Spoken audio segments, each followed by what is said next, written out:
Pas moins de 16 000 membres des forces de l'ordre françaises sont mobilisés pour assurer la sécurité du sommet du G7 qui s'ouvre ce lundi dans la station thermale d'Évian. Un sommet qui intervient dans un climat de vive tension, des affrontements ayant éclaté dimanche à Genève entre des manifestants anti-G7 et la police. Au cœur de l'important dispositif de sécurité, les équipes de déminage seront chargées de contrôler plusieurs milliers de véhicules durant le sommet. On a des volumes qui sont prévus, où on est un peu autour du millier de voitures par jour. Aujourd'hui, c'est le début du sommet, les autorités arrivent demain, mais grosso modo, on sera entre 500 et 1000 voitures par jour, à vue de nez, bien sûr. Tous les véhicules entrant sur le site du sommet sont passés au crible par un dispositif de pointe qui permet aux démineurs de détecter tout appareil suspect accroché sous le châssis. Donc en fait, le véhicule passe sous la plaque jaune, sur la plaque jaune que vous voyez à côté. Et après le passage, on obtient cette image qui nous permet de checker l'entièreté du véhicule.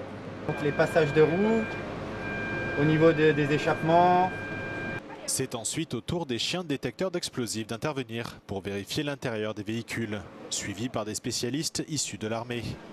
Une opération complexe qui doit pourtant être effectuée en quelques minutes à peine. Faire un véhicule nous prend, c'est assez rapide. Hein. On peut être entre 5 et 7 minutes par véhicule. Donc on peut absorber quand même un flux de véhicules assez important. Ce dispositif de sécurité renforcé a été largement inspiré par celui mis en place durant les Jeux Olympiques de Paris en 2024. Là, il y a un peu plus de 100 démineurs qui sont engagés sur le service. Ça fait pratiquement un tiers des effectifs du service du déminage au complet. Chaque ligne oblige à mettre en place des conducteurs de chiens avec des chiens détecteurs sino-explosifs et des spécialistes de la recherche de l'explosif qui sont là pour cette séquence-là, issus des armées. Le président français Emmanuel Macron reçoit ce lundi les autres dirigeants du G7 à Évian.